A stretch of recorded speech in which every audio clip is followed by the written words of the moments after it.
नए वक्फ कानून के खिलाफ दायर याचिकाओं पर सुप्रीम कोर्ट ने लगातार दूसरे दिन सुनवाई हुई।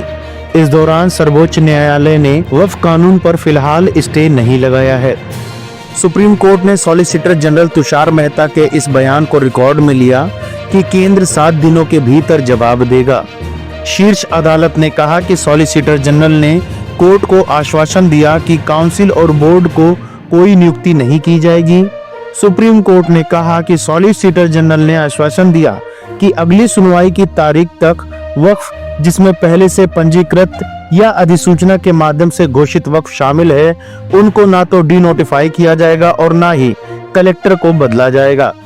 सुप्रीम कोर्ट ने कहा कि केंद्र को 7 दिनों के भीतर जवाब दाखिल करना चाहिए। वक्फ संशोधन अधिनियम पर सुप्रीम कोर्ट की सुनवाई पर एडवोकेट वरुण कुमार सिन्हा ने कहा, सुप्रीम कोर्ट ने वक्फ कानून पर रोक नहीं लगाई है।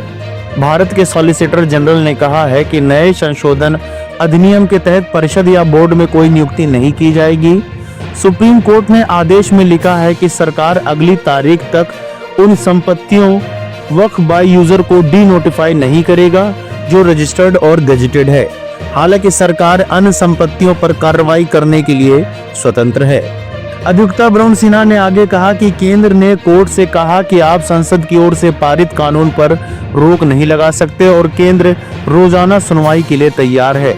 इस मुद्दे को अब 5 मई के लिए लिस्ट किया गया है और उसी दिन सुनवाई शुरू होगी। वहीं सुप्रीम कोर्ट में हुई सुनवाई पर AIMIM चीफ अजदुद्दीन ओवैसी ने रिएक्ट किया। उन्होंने कहा कि हम इस एक्ट को असंवैधानिक मानते हैं। ओवैसी ने आगे कहा कि सुप्रीम कोर्ट ने भी कहा है कि सेंट्रल वक्फ काउंसिल और स्टेट वक्फ काउंसिल का गठन नहीं किया जाएगा।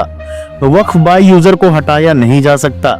JPC की चर्चा के दौरान मैंने सरकार की ओर से प्रस्तावित सभी संशोधनों का विरोध करते हुए एक रिपोर्ट दी थी और बिल पर बहस करने के दौरान मैंने बिल को असंवैधानिक बताया था। इस एक्ट के खिलाफ हमारी कानूनी लड़ाई जारी रहेगी।